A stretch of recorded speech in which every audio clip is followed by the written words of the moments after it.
Bienvenue à votre émission pour Drummondville. C'est avec beaucoup de plaisir que je vous retrouve encore une fois pour votre rendez-vous sur l'actualité municipale. C'est un rendez-vous hebdomadaire, hein, vous le savez, en alternance avec la séance régulière du conseil municipal. Conseil municipal qui s'est d'ailleurs réuni la semaine dernière. Ça a été une rencontre au cours de laquelle il y a plusieurs contrats qui ont été octroyés. Vous le savez, c'est le printemps, il y a des travaux qui s'en viennent. Ça concerne aussi la nouvelle bibliothèque municipale, les travaux d'élargissement du boulevard de l'Université. Les bonnes nouvelles, c'est que l'ensemble des soumissions qui ont été ouvertes au cours des dernières semaines nous permettent de respecter les budgets qui ont été mis de l'avant. Vous le savez, c'est très important pour nous. C'est important dans la rigueur que nous souhaitons maintenir au sein de l'administration municipale drummondvilloise. D'ailleurs, on parle de rigueur, on peut parler de transparence également. Au cours de cette séance-là, on a aussi confirmé la décision des élus municipaux de Drummondville de divulguer de façon proactive à chaque année les différentes dépenses qui leur sont remboursées, que ce soit au niveau des conseillers municipaux, le budget qui est relié aux dépenses de recherche et de soutien. Alors ça, c'est un budget qui est accordé aux élus par règlement provincial pour leur permettre, par exemple, d'engager des dépenses pour faire des recherches, pour analyser un dossier différemment. Ça a été créé, entre autres, dans les villes. Et ça, c'est une bonne nouvelle parce que ce n'est pas le cas à Drummondville, mais dans des villes où il y a des partis politiques municipaux pour permettre aux différents partis d'opposition de se préparer, tout ça. Donc, ça permet aux conseillers ici de faire des recherches ou d'amener certains dossiers. Et le montant octroyé à chaque conseiller dépend du budget total de la ville de Drummondville. Ça veut dire à peu près 5 300 $ par élu. Ici à Drummondville, écoutez, en 2015, vos conseillers ont dépensé à peine 24 du montant qui leur a été alloué, un peu plus de 1 300 $ chacun. Alors, quand on cumule ces dépenses-là aux dépenses, aux frais de représentation, les frais de représentation qui concernent les 12 conseillers et le maire, quand on délègue un conseiller, il y a toujours une résolution qui est passée au conseil. Donc, vous le savez, ce n'est pas des surprises. Et le maire, bien évidemment, c'est dans mes fonctions de maire de représenter la ville, de participer à des réunions un petit peu partout. Il n'y a pas de résolution à chaque fois pour le maire, mais vous comprendrez que c'est normal parce qu'il y aurait plusieurs résolutions. C'est à chaque jour que le maire est appelé à représenter la ville. Et tout ça, alors si on prend les dépenses de représentation des 13 élus drummondvillois, on arrive à peine à 43 000 $ en 2015. C'est une diminution de 15 par rapport à 2014. Et je pense que vous savez comme moi, ce n'est pas nouveau, ce n'est pas nouveau de ce conseil-ci, mais à Drummondville, on a toujours fait grandement attention à ces dépenses pour toujours maintenir un taux de taxation le plus bas possible, des dépenses raisonnables. Écoutez, lorsque les élus, par exemple, sont en représentation, ils s'assurent toujours de ramener des dépenses les plus basses possibles. Par exemple, la ville de Drummondville ne rembourse jamais d'alcool à ses employés ou à ses élus. Si quelqu'un décide d'accompagner son repas d'un bon verre de vin, bien souvent, il va demander 2 additions à la fin. Une pour son alcool qu'il paie personnellement et l'autre pour laquelle il va demander un remboursement à la ville de Drummondville. Et ça, on applique ces règles-là de façon très stricte. Et c'est ce qui nous permet d'arriver à des dépenses, je vous dirais, quand même relativement basses. Et on souhaite évidemment continuer dans ce sens-là. Les frais de représentation, je termine là-dessus, ça peut être des colloques, ça peut être des formations, ça peut être la participation à des réunions, à des comités. Si vous écoutez nos séances du conseil, vous le voyez, vous entendez, par exemple, où on délègue les gens selon leurs différentes responsabilités. Alors voilà, il y a plein d'autres choses, mais la meilleure façon, c'est d'écouter votre séance du conseil pour avoir l'ensemble des détails. Aujourd'hui, on a des invités fort intéressants. On rencontrera Yves Grondin, président du comité consultatif d'urbanisme. C'est un conseiller municipal, vous le connaissez bien. Nous rencontrons également Claude Verrier, président de la Société de généalogie de Drummondville, mais bien connu dans le milieu drummondvillois depuis plusieurs années. Et dans quelques instants, notre première invitée, elle est agente de promotion et développement au Centre d'action bénévole Drummond, Lina Lamy. Si vous fréquentez le Centre d'action bénévole Drummond, vous la connaissez sûrement. Elle y agit depuis maintenant plus de 20 ans. Aujourd'hui, à titre d'agente de développement et de promotion, Lina Lamy, bonjour. Bien, bonjour. Bienvenue à Pour Drummondville. Bien, merci. On profite d'une occasion toute spéciale, la Semaine de l'action bénévole, pour se rencontrer, pour parler de tout ce qui se passe du côté bénévolat. Drummondville, peut-être une première question pour les gens qui ne connaîtraient pas le centre. Qu'est-ce que c'est le Centre d'action bénévole Drummond? Le Centre d'action bénévole agit depuis 36 ans maintenant à titre de porteur de l'action bénévole.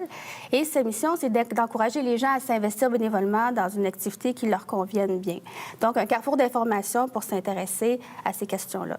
Et vous avez des gens qui font du bénévolat chez vous de tous les âges? Oui, on a des jeunes, des moins jeunes, des gens qui sont là pour l'année. Il y en a qui sont là depuis plus de 25 ans maintenant. L'essayer, c'est l'adopter. Et un des services qui est bien connu, c'est celui de la popote roulante, Oui. assurément.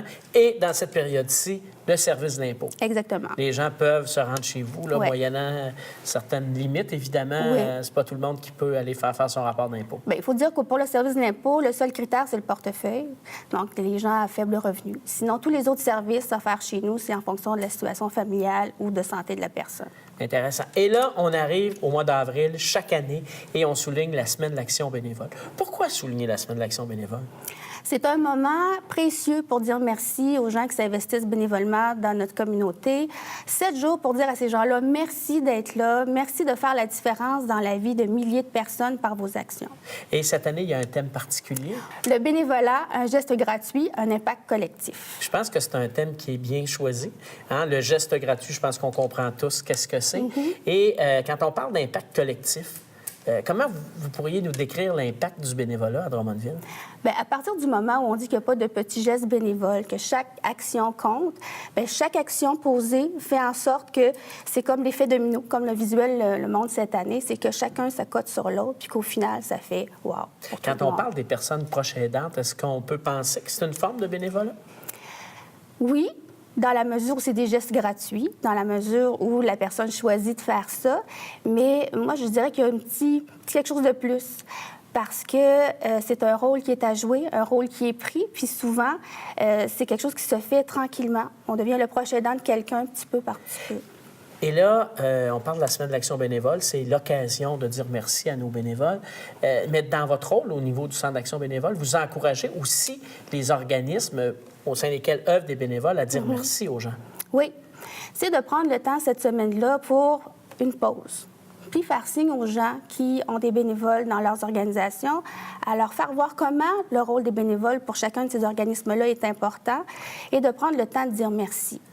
Alors, la Fédération va proposer des matériels promotionnels et nous, on va proposer aux gens d'en acheter ou de le mettre sur leur site Internet pour dire, regardez, là, il y a quelque chose qui se passe. Et ça, c'est en plein cette semaine. Oui. On n'a pas besoin de faire des grands feux d'artifice, hein? Prendre le temps de dire merci, dire aux gens à quel point on apprécie ce qu'ils font. Pouvez-vous nous donner des exemples de ce que des organismes ou des gens font pour dire merci dans le cadre de la Semaine de l'action bénévole, que ce soit chez vous au centre ou dans d'autres organismes? Bien, il y a certaines organisations qui vont faire des petits gestes quotidiens. Donc, ce matin-là, on reçoit tout le monde avec un café, un petit muffin, puis on dit merci. Il y en a d'autres qui vont faire des repas, d'autres qui vont offrir des objets promotionnels. Mais le plus important, c'est que quand la personne se présente dans l'organisme, puis qu'elle se sente accueillie, puis elle se sente chez elle. Excellent. Écoutez, c'est extraordinaire d'entendre ça. Et si l'entrevue d'aujourd'hui donne le goût à quelqu'un de s'impliquer, de faire du bénévolat, on peut s'adresser au Centre d'action bénévole? Comment ça se passe? Qu'est-ce qu'on fait? Bien, donc, dans un premier temps, téléphoner 819-472-6101 pour prendre rendez-vous. On voit d'ailleurs le numéro au bas de l'écran en ce moment. C'est pour voir qu'est-ce qui existe comme opportunité, puis de choisir. Ça se peut que ce soit les services chez nous, mais ça se peut fort bien que ce soit dans d'autres organismes aussi. Et ça se peut qu'au centre, vous disiez aux gens, bien, écoutez, on vous suggère d'aller davantage vers tel organisme. Ça. Selon vos intérêts, on comprend que ça serait peut-être mieux à tel endroit, puis de diriger la personne au bon endroit. Et aussi par le site Internet du centre, où on peut voir, il y a un onglet qui s'appelle Répertoire. Et ça, on le retrouve à quelle adresse? Sur au www.cabdrummond.ca. Alors, c'est facile à retenir, cabdrummond.ca. Écoutez, merci beaucoup. Et j'en profite pour vous féliciter toute l'équipe. André Ouellette, votre directrice générale qu'on a déjà reçue à l'émission. Il y a une magnifique équipe au Centre d'action bénévole. J'ai eu l'occasion d'y être impliqué pendant quelques années. Je sais à quel point vous contribuez au bien-être de notre collectivité. Merci beaucoup. Merci beaucoup. Je pense qu'on va terminer, évidemment, en prenant le temps de remercier les gens de Drummondville. Ils sont des milliers qui s'impliquent bénévolement, qui, dans des grands organismes, que ce soit, par exemple, au Mondial des cultures, où là, on retrouve des milliers de bénévoles, ou à plus petite échelle, ou des personnes proches aidantes qui le font là, de façon tout à fait spontanée, tout ça. Des gens, on peut penser au télébonjour, à tous ces gestes là, qui sont faits au Centre d'action bénévole, mais dans des organismes, que ce soit des organismes sportifs, culturels, environnementaux, n'importe où, il y a plein de gens qui s'impliquent à Drummondville et qui font que Drummondville est ce qu'elle est aujourd'hui, une ville où il fait bon vivre. Alors, à vous, merci. Merci énormément. Surtout, continuez et donnez cette piqûre du bénévolat-là aux gens autour de vous pour qu'il y ait toujours des bénévoles pour prendre la relève. Merci beaucoup, Lina. Mais merci encore. Pour vous, qu'est-ce que ça veut dire une ville intelligente? C'est une ville qui se débrouille, qui a tous les systèmes économiques alentours, dynamiques, un bon marché public. Une ville intelligente, Oh, c'est une ville probablement qui vise sur son agriculture régionale. Une ville intelligente? Oui. C'est une ville qui est agréable à vivre. C'est une ville intelligente. Une ville intelligente. Oui. Oh là là, c'est une bonne question. Pour vous, qu'est-ce que ça veut dire une ville intelligente? Une ville intelligente? Oui. Bien, c'est une ville qui s'adapte au changement en partant, ce qui veut dire, entre autres, au niveau technologique, des choses comme ça, autant au niveau gouvernemental, scolaire, peu importe. Pour moi, c'est être à l'affût de la technologie parce que l'avenir est là. Vous l'avez peut-être connu comme professeur d'histoire à la Commission scolaire des Chênes, ou vous l'avez peut-être rencontré au Village québécois d'antan dont il est le fondateur. Mais aujourd'hui, c'est à titre de président de la Société de généalogie de Drummondville que nous l'accueillons, M. Claude Verrier. M. Verrier, bienvenue à Pour Drummondville. C'est avec beaucoup de plaisir qu'on vous accueille parce que vous êtes un homme connu, vous êtes un homme qui incarne bien l'histoire de Drummondville que vous connaissez sur le bout de vos doigts. Je pense qu'on ne se trompe pas trop en disant ça. J'en connais un petit bout. Vous demeurez impliqué, vous continuez de suivre ce qui se passe à Drummondville de façon quand même assez rapprochée et assidue. Disons que je m'étais retiré pas mal de toutes choses à partir de 2006. Mais c'est alors que j'ai décidé de me remettre à l'œuvre pour faire la généalogie des familles Landlais, Verrier, Jutras, qui sont mes descendants. Alors, après 4 ans de recherche à la Société de généalogie, bien là, ils m'ont demandé pour voir si je voulais pas m'impliquer un peu plus. Et puis finalement, j'ai été élu président en juin dernier de la Société. Vous avez l'habitude d'assumer des responsabilités. Vous avez été longtemps chef de groupe aussi au niveau de vos équipes de profs en histoire, géographie, vie économique. Oui, ça, c'est durant de 68 à 92, ça, jusqu'à ma retraite de l'enseignement. J'ai eu la chance d'avoir des profs qui me secondaient. Et là, la Société de généalogie, je pense qu'il y a des gens qui connaissent bien la Société, d'autres un petit peu moins. Parlez-nous de la Société. Quelles sont les actions, quels sont les objectifs de la Société? La Société a été fondée en 1995. Donc, on prend cette année la 21e année. Les objectifs sont à peu près toujours demeurés les mêmes, mais les moyens d'y arriver ont totalement changé. J'imagine que l'avènement de l'Internet, des données numériques et tout ça, ça doit changer le monde de la généalogie beaucoup au niveau de la recherche et tout ça. Ça change le monde parce que le monde sont capables d'atteindre des objectifs qu'ils ne pouvaient pas atteindre avant. Exemple, ton grand-père. Tu décides d'avoir son acte de naissance, tu vas être capable d'avoir l'original, qu'on retrouve dans les registres de l'acte de baptême de ton grand-père, de l'acte de mariage ou de l'acte de sépulture. Donc, chacune des données que tu obtiens est collaborée par un document original. Avant ça, avec Pontbriand puis le Frère La Liberté, c'était dans des volumes. Donc, le monde devait se fier aux renseignements qui avaient été écrits dans les volumes. Alors, c'est là qu'à un moment donné, il arrivait certaines surprises, parce que le renseignement était faux, et puis il ne pouvait pas continuer. Mais présentement, les surprises sont très rares. L'autre domaine qu'on a, on a Généalogie Québec aussi, qui est un autre site qui permet énormément de recherche. Et puis là, cette année, on a réussi à s'inscrire en Ancestrie mondiale. Donc là, c'est rendu qu'un Québécois, non seulement est capable de se rendre dans sa province d'origine en France, mais il peut commencer à chercher en France l'acte de naissance, de mariage ou de sépulture de son ancêtre. Est-ce que c'est pas rendu trop facile?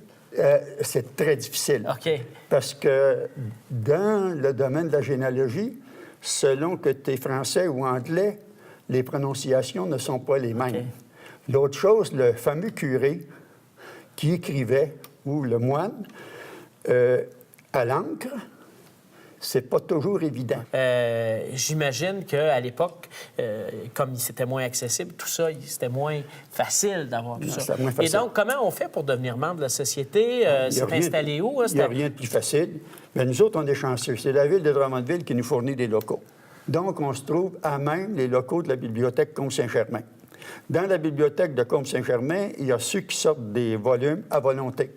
Mais il y a un local spécial qui a été créé à l'époque de M. Meunier. Et dans ce local-là, ce sont des volumes qui ne peuvent pas sortir. Comme par exemple l'histoire de chacune des paroisses, que ce soit Saint-David, Saint-Guillaume, Saint-Majorique, Saint-Nicéphore. Donc, ils sont là pour consultation. Ils sont là pour consultation avec nos bénévoles. Donc, on a une salle à l'intérieur qui est spécialement dédiée à la généalogie avec des bénévoles qui aident les personnes qui sont intéressées. Puis le membership, pour couvrir les frais des différentes licences, parce qu'on a 8 ordinateurs, puis ça prend une licence par ordinateur. J'imagine. Alors là, notre membership est de 30 par année. C'est quand même Non, très raisonnable. C'est plus que raisonnable avec tout ce qu'ils viennent à bout de trouver là-dedans. Intéressant. Puis sûrement des gens comme vous, des habitués qui sont là, qui donnent un coup de main. Nous, des on membres du conseil d'administration. a cédulé, bien, si vous regardez dans notre revue, D'ailleurs, on a plus qu'une trentaine de bénévoles cédulés, prêts à aider les personnes pour commencer leur recherche. Excellent. Et puis, on a même des personnes dans 3 langues, parce qu'une difficulté, c'est quand un de nos ancêtres partait pour les États-Unis, assez souvent, le nom changeait. Exemple, les VO, quand ils sont rendus aux États-Unis, ils deviennent des VO. OK, oui, voilà. Alors là, ça prend quelqu'un qui est capable de faire le lien des langues pour permettre à la personne d'avancer. J'imagine que c'est un début avec la diversification des origines des gens de Drummondville. Mais là, vous parliez de votre revue et on va terminer là-dessus. Le temps passe rapidement. Vous publiez une merveilleuse revue, La Lanterne. Vous avez fait le lancement récemment. Comment je fais si je veux me procurer ça? Je suis un citoyen, puis je vois ça, je suis pas membre de la société. Est-ce que je dois me présenter à la bibliothèque ou je dois aller... Tu te présentes à la bibliothèque et puis là, tu vas être dirigé vers la salle de généalogie. Puis à la salle de généalogie, cette revue-là va être accessible. Puis le prix est très minime, c'est 5 $ pour 4 articles de fond. Puis à chacune, on va avoir 4 parutions par année. Et puis à chacun des articles, on essaie de faire des choses très différentes. Exemple, dans celle-ci, vous avez un article de M. Proulx sur les policiers-pompiers de la Saint-Denis. OK. Imagine-toi, à Saint-Denis, il était 24.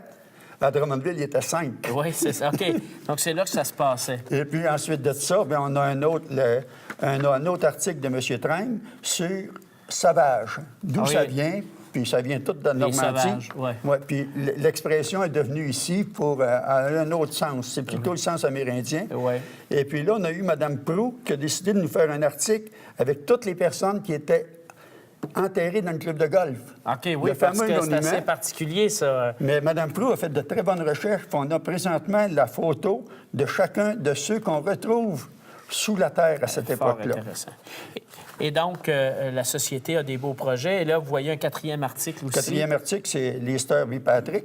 Ça, c'est le directeur général de New York, des Rangers de New York. D'ailleurs, c'est méconnu que cet homme est né ici à Oui, Drummondville. puis on a mis le certificat de baptême. Ouais, alors, les gens qui suivent le hockey, là, la division, Lester B. Patrick, le Ouais, trophée, etc., c'est ça. c'est un Drummondvillois. C'est un Je pense Drummondvillois que d'origine. son père était ici pour Son travailler père à la était- Célanée, si je ne me trompe pas. Non, c'est beaucoup plus vieux que ça. Il est né ici en 1899. Ah, mon Dieu! Et puis, son père était un marchand de bois. Okay. Alors, lui, il a suivi la route du bois, si tu veux. Parce qu'il est venu au monde à Drummondville. Ensuite de ça, il s'est rendu à Ottawa. Puis ensuite de ça, il s'est rendu dans l'Ouest canadien. OK. Puis il s'est rendu à Vancouver. OK. Alors, écoutez, c'est tout le temps dont on dispose aujourd'hui, mais j'encourage les gens, à s'intéresser à vos activités, à se procurer votre revue aussi. Et je pense que quand on prend le temps de regarder d'où on vient, ça nous aide à trouver où on s'en va. OK. Merci beaucoup, M. Verrier. C'est Thomas, toujours un vous plaisir de remercie. vous voir. Pour vous, qu'est-ce que ça veut dire une ville intelligente? Une ville intelligente, en fait, j'en ai aucune idée pour vrai. Une ville intelligente, le mot intelligence fait référence beaucoup aux hautes technologies, le Wi-Fi, Internet, ces choses-là. Une ville qui nous aide dans notre quotidien, je pense. Ouais, c'est une bonne question, ça. Intelligente, selon moi, aucune idée. Une vision plus moderne, là, justement, avec le bac brun, le compostage et tout ça. Donc, c'est une ville intelligente. Bien, dans le fond, vous êtes très proche de la réponse. Ça désigne une ville qui est à l'écoute de ses citoyens, justement, qui va prioriser un développement qui écoute la population, qui répond aux besoins.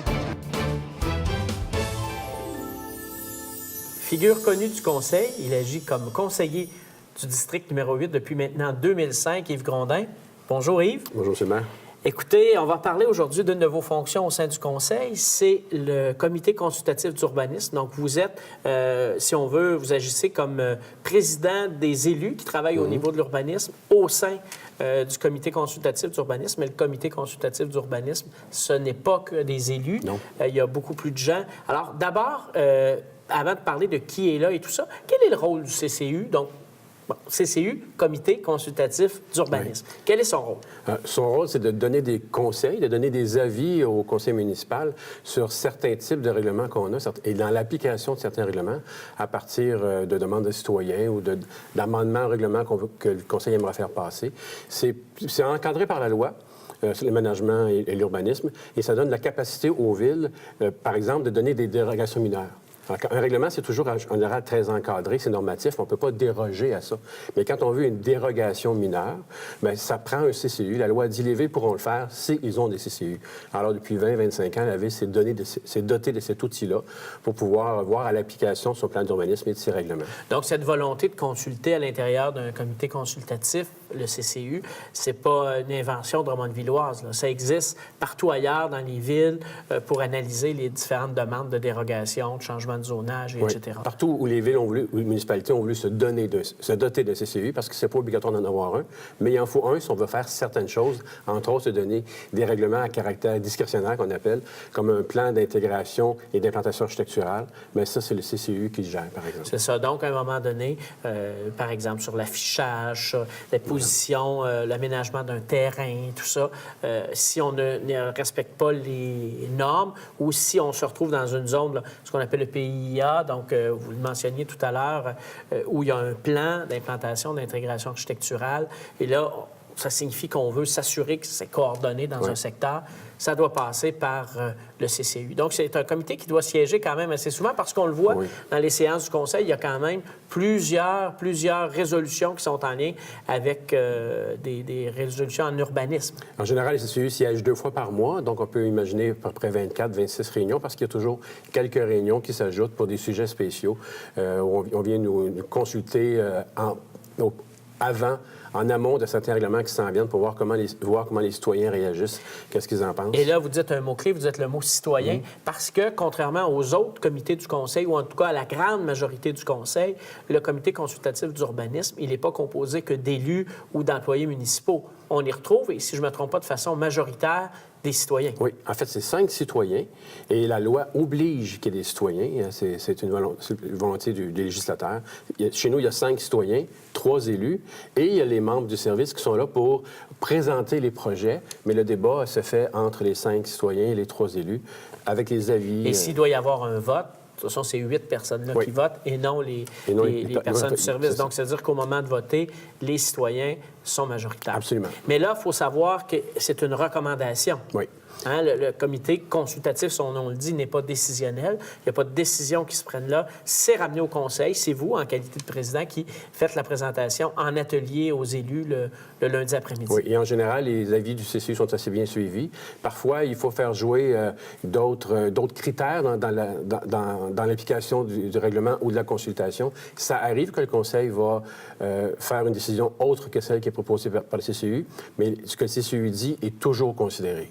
Oui, et si je ne me trompe pas, même, par exemple, au niveau des PIA, lorsque le Conseil ne va pas de l'avant avec la résolution, la recommandation du CCU, il doit quand même le mentionner. Oui.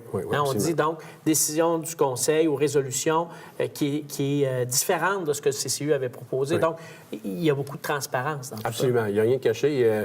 Quand on fait les recommandations, les citoyens peuvent savoir c'est quoi aussi parce qu'on rend compte de ce qui a motivé nos décisions. D'ailleurs, les PIA et tout ça, c'est en fonction de certaines orientations. Alors, c'est jamais discrétionnaire, c'est jamais arbitraire. Quand on dit discrétionnaire, on ne veut pas dire c'est arbitraire. On veut dire que c'est à la discrétion de la ville. On peut se donner ces outils-là. Et pourquoi, par exemple, les PIA et des fois l'affichage et tout ça, qu'est-ce qui motive le Conseil dans ces décisions? Pourquoi des fois on va refuser quelque chose ou l'accorder ou etc.? En bout de ligne, c'est toujours pour améliorer le cadre bâti. C'est toujours pour améliorer le visuel de la ville et la qualité de ce qui se fait. Je vous dirais, je n'aimerais pas les villes, mais quand je me promène ailleurs dans les villes, je vois vraiment comment, au bout de 20-25 ans, ces outils-là ont amené la ville à offrir un cadre bâti de meilleure qualité que ce qu'on voit ailleurs. Et ça, il faut s'inventer. Et d'ailleurs, les gens le reconnaissent quand il y a dans ville. Pourquoi ici, les parkings ne sont pas que des mers d'asphalte? C'est les règlements qu'on s'est donnés qui font en sorte que c'est mieux présenté, c'est mieux organisé, ce qu'on fait ici à Drummondville, parce qu'on s'est donné ces outils-là. Alors, le PIA, par exemple, on vient s'assurer que tout est bien intégré. Le premier mot important, c'est l'intégration. Excellent. Et donc, je pense que quand on parle d'urbanisme, vous carburez, hein? C'est un dossier que vous aimez beaucoup. Est-ce que des fois, ça ne devient pas une question de goût, une question davantage subjective? Bah, j'aime plus ou moins ça. Ou... Comment vous réussissez là, à faire en sorte qu'il y a quand même une logique dans les décisions, puis que c'est pas juste « moi, j'aime pas ça, ce couleur-là ». C'est une très bonne question parce qu'on ne pourrait pas prendre une décision sur « moi, j'aime pas ça ». On faut prendre des décisions en fonction de comment ça vient concrétiser le plan d'urbanisme, combien ça vient ou non s'implanter. Il arrive parfois qu'il y a une évolution dans ce qui semble acceptable. Je vous dirai en toute transparence qu'il y a eu des décisions qu'on a prises. Peut-être que 8 ans plus tard, on n'aurait pas pu tout à fait la même, mais il y a une évolution dans la façon de voir la ville, comment les gens réagissent aussi en ville.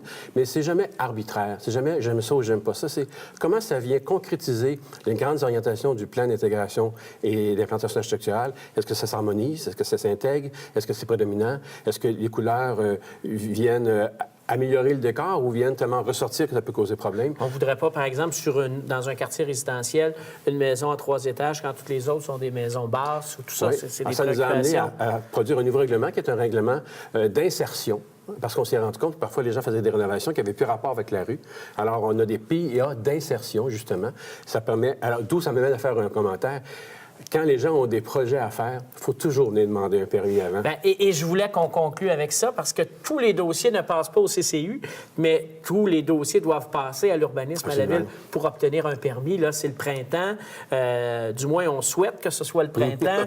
Et là, les gens ont des projets, veulent bâtir une remise, veulent déplacer un abri d'auto, veulent faire des travaux à la maison. Il faut demander son permis. Il faut demander un permis. Et le permis, c'est pas juste la permission de faire des choses, c'est aussi venir chercher c'est quoi l'encadrement réglementaire qui va permettre de faire des choses chez nous qui vont être acceptées par le voisinage, par la ville, parce que c'est toujours le souci du bien commun qu'on a quand on fait des règlements au niveau d'une ville. Alors, le permis vient s'assurer que ce qui va être fait va respecter les règlements et aussi va être fait dans l'art des choses. Et oui, le bien-être collectif, vous l'avez dit, mais aussi l'équité. Oui. Hein? On ne peut pas permettre à un interdire à l'autre. Donc, évidemment, il y a des inspecteurs sur le terrain. Tout ça. Écoutez, M. Grondin, c'est toujours intéressant de vous rencontrer. C'est un plaisir de vous avoir vu aujourd'hui. Puis on espère qu'avec le printemps, bien, vous pourrez voir plein de rénovations, plein de constructions dans le pour battre encore une fois le record que vous avez battu au cours de l'année 2015 avec le service d'urbanisme. Merci, M. Merci beaucoup.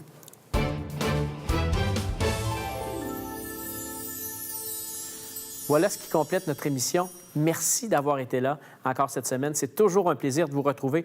Je vous souhaite une excellente semaine de l'Action bénévole. Prenez le temps de dire merci à ces gens qui s'impliquent autour de vous. Ou, si vous n'avez pas l'occasion de faire du bénévolat, pourquoi pas profiter de cette semaine-là pour faire un choix et vous lancer aussi dans l'Action bénévole. Bonne semaine tout le monde.